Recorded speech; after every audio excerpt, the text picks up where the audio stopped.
ગમે તેટલી ઉંમર માતાની થઈ હોય તો પણ એની હૂંફ અને પ્રેરણા પરિવારને હંમેશા મળતી રહેતી હોય છે.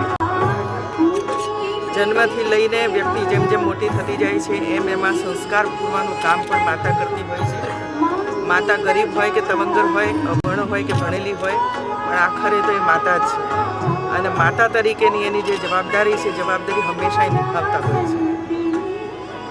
આજે વિપક્ષના નેતા આદરણીય શંકરસિંહ વાઘેલાજીના માતુશ્રી જયફભાઈ એમનું મૃત્યુ થયું છે.